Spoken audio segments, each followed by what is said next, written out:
Assalamualaikum warahmatullahi wabarakatuh. Alhamdulillahi rabbil alamin. Alhamdulillahilladzi arsala rasulahu bil huda wa dinil haq liyudhhirahu 'ala dini kulli wa kafa billahi shahida. Asyhadu an la ilaha illallah wa asyhadu anna Muhammadar Rasulullah la nabiyya ba'da. Allahumma salli ala sayyidina wa habibina wa syafi'ina wa zukrina maulana Muhammad sallallahu alaihi wasallam wa ala ali Muhammad sallallahu alaihi wasallam. Rabbi shrah li sadri wa yassir li amri wahlul 'uqdatam min lisani yafqahu qawli. Wa qala Allah ta'ala fil Qur'anil Karim. A'udzu billahi minasy syaithanir rajim. Bismillahirrahmanirrahim. Qul yatawaffakum malakul mautil ladzi wukila bikum thumma ila rabbikum turja'un. Walau tara idzil mujrimuna nakisu ru'usihim 'inda rabbihim Rabbana absarna wa sami'na farji'na na'mal salihan inna muqinun. Walau syi'na la'atayna kulla nafsin hudaha walakin haqqal qawlu minni la'amla'anna jahannama minal jinnati wan nasi ajma'in. Wadzuqu bima nasitum liqa'a yawmikum hadza inna nasinakum wadzuqu 'adzabal khuldi bima kuntum ta'malun. Sadaqallahul azim. Hadirinul hadirin rahimakumullah. Ibu-ibu dan bapak sedang jemaah terakhir rahimakumullah. Marilah kita sama-sama bersyukur kepada Allah Subhanahu wa taala dengan mengucapkan alhamdulillahirabbil alamin.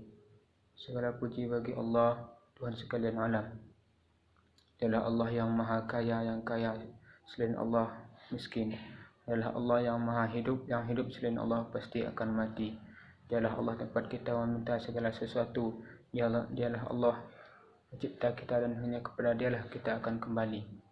Untuk itu hadirin wa hadirat rahimakumullah, jangan kita untuk lupa bersyukur kepada Allah Subhanahu wa taala, karena dengan bersyukur kepada Allah setidaknya dengan mengucapkan kalimat alhamdulillahirabbil alamin, bukan berarti dengan mengucapkan kalimat yang suci tersebut, kalimat yang mulia tersebut, Allah bertambah kemuliaannya, Allah bertambah keagungannya. Tidaklah demikian.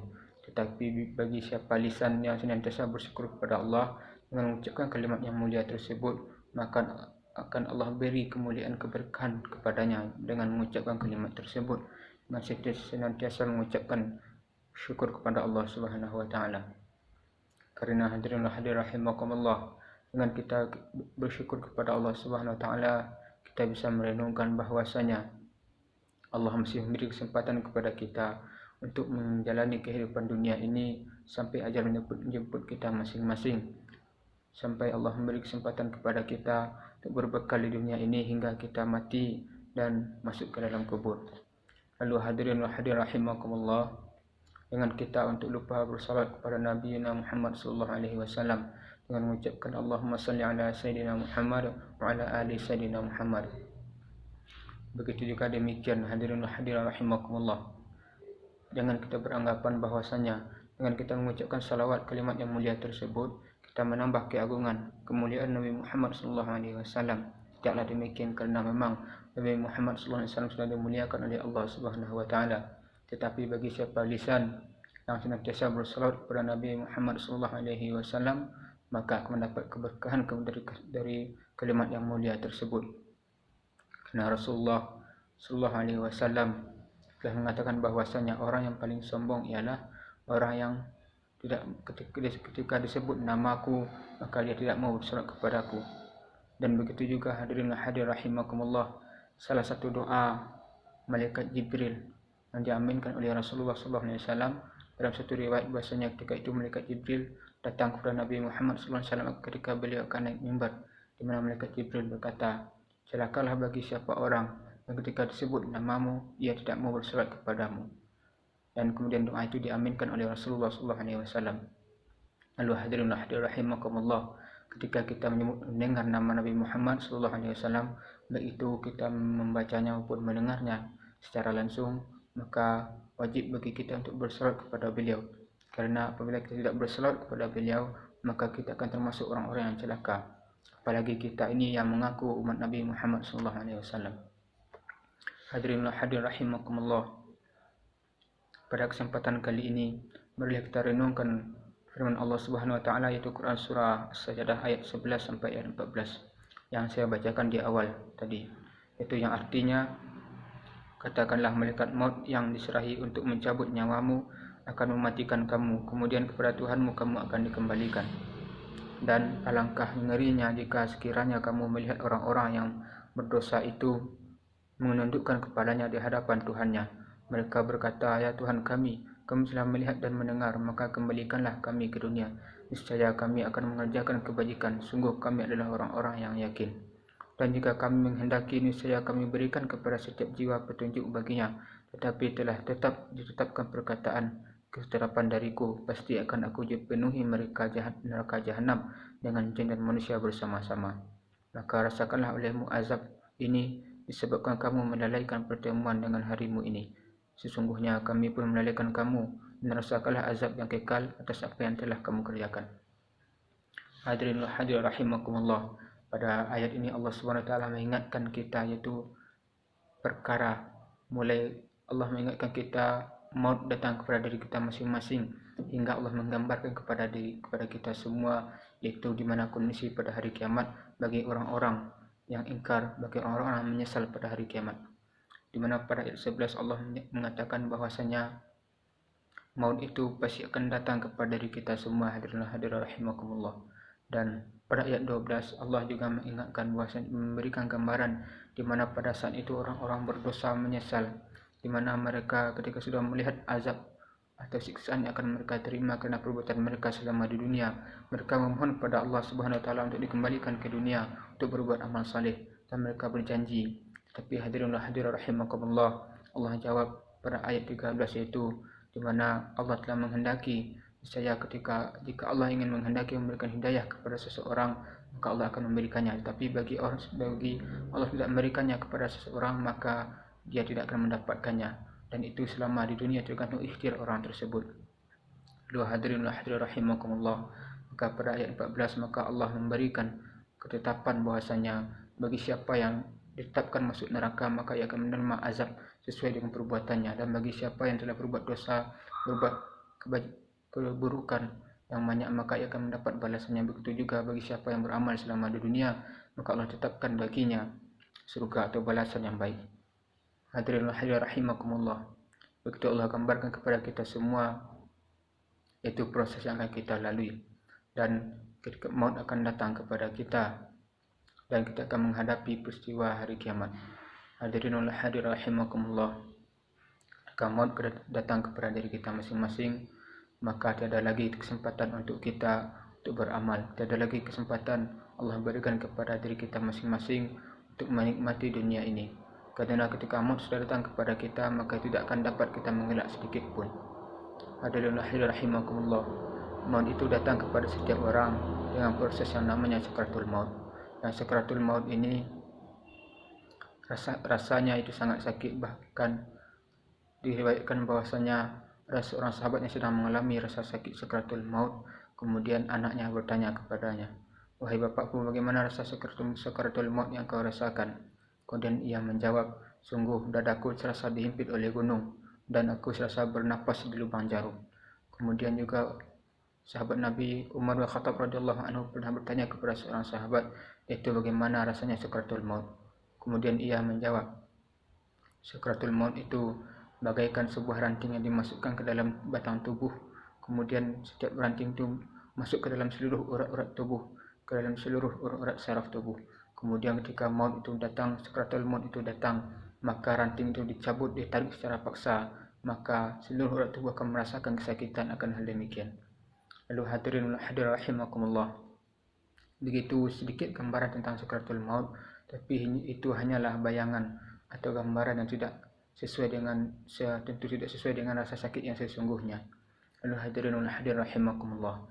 Bagi kita yang hidup saat ini, sudahkah kita mempersiapkan diri kita akan hal yang demikian? Karena jangan kita terlalu berbangga dengan dunia yang kita kumpulkan, tetapi ketika maut datang kepada diri kita, kita hanya membawa 3 helai kain kafan. kaum muslimin, kaum muslimah rahimakumullah. Ketahuilah bahwasanya ada 3 yang beserta setiap orang. Yang pertama, yang selalu beserta seseorang ialah amalnya, adalah hartanya. Manusia selama hidup di dunia memiliki keinginan untuk mengumpulkan harta sebanyak-banyaknya. Ia berusaha selama hidupnya untuk mengumpulkan keinginannya memiliki harta, baik itu harta benda maupun harta keluarga. Dan ketika maut datang kepada dirinya, kepada seseorang, maka ketika itu harta yang ia kumpulkan selama hidupnya, ketika maut datang kepadanya, tidaklah berguna kecuali 3 helai kain kafan bagi laki-laki dan 5 helai kain kafan bagi perempuan. Harta mobil mewah, rumah mewah yang ia cari selama hidup akan ditinggalkan, bahkan akan menjadi perebutan, persengketaan oleh ahli warisnya. Lalu kaum muslimin rahimakumullah. Lalu yang kedua, yang bersama seseorang selama di dunia, yang selalu bersama seseorang ialah yang kedua, keluarganya. Keluarga, istri yang sangat dicintai, suami yang sangat dicintai, anak yang sangat dicintai, begitupun karib kerabat, saudara. Selama hidup di dunia, bahkan seseorang demi berbuat apapun demi orang yang ia cintai. Tetapi kaum muslimin, kaum muslimah rahimakumullah, ketika seseorang meninggal dunia, maut sudah datang kepadanya. Seberapa besar pun cinta istri kepada suaminya, dia akan meninggalkan suaminya dalam kubur sendirian. Dan seberapa pun besar cinta suami kepada istrinya, dia akan meninggalkan istrinya sendirian di dalam kubur. Begitupun hadirin rahimakumullah, berapapun cinta seorang anak kepada orang tuanya, dia akan meninggalkan anak orang tuanya dalam kubur sendirian. Hadirin rahimakumullah. Hanya begitulah sebagaimana keluarga bagi seseorang yang sudah meninggal. Hadirin rahimakumullah. Begitupun bagi diri kita semua, keluarga kita, dia akan meninggalkan kita sendirian di dalam kubur, dan begitupun kita akan meninggalkan keluarga kita sendirian di dalam kubur. Lalu kaum muslimin, kaum muslimah rahimakumullah. Dan yang ketiga yang selalu bersama seseorang ialah amal perbuatannya. Mengenai amal perbuatan ini, dia akan selalu bersama seseorang. Dia berbeda dengan harta dan keluarga yang selalu bersama seseorang. Harta dan keluarga ketika mayat sudah diletakkan di dalam kubur, harta tinggal dan keluarga kembali pulang. Tetapi mengenai amal, dia akan selalu bersama seseorang tersebut, bersama ahli mayat tersebut. Dan mengenai amal ini, ketika bersama seseorang, maka dia akan menemaninya hingga proses hisab selesai. Dan begitupun ketika meninggal, ketika di dalam kubur, mengenai amal inilah akan menentukan nasibnya setelah ia meninggal, dan menentukan nasibnya akan masuk surga dan neraka, menentukan nasibnya bagaimana ia di alam mahsyar, menentukan nasibnya bagaimana mizannya, dan menentukan nasibnya bagaimana proses sakaratul maut, bagaimana kondisinya di alam barzah, apakah dia mendapat nikmat kubur ataukah ia mendapat azab kubur. Hadirin rahimakumullah. Itu sebagai peringatan, sebagai renungan bagi kita semua, karena Rasulullah SAW telah mengatakan bahwasanya, aku tinggalkan bagi kalian 2 nasihat. Satu nasihat yang bisa bicara, dan yang satu nasihat yang tidak bisa bicara. Nasihat yang pandai bicara, yang bisa bicara itu ialah Al-Quran. Dari Al-Quran kita bisa membacanya. Al-Quran memberikan peringatan kepada kita semua, tempat kita mengambil hukum-hukum dan dasar kehidupan dan dasar-dasar Islam. Lalu nasihat yang tidak bisa bicara itu ialah kematian.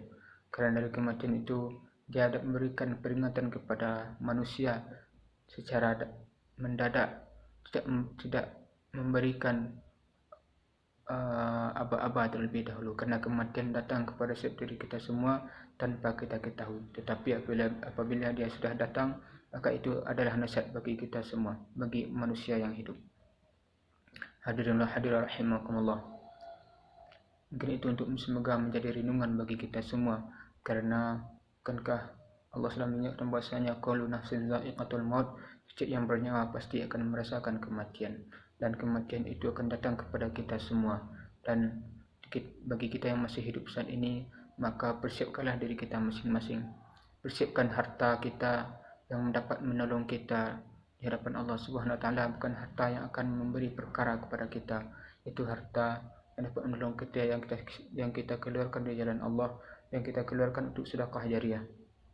Dan bersiapkanlah bagi diri kita keluarga yang akan menolong kita di hadapan Allah, bukan keluarga yang akan menyeret kita ke dalam neraka.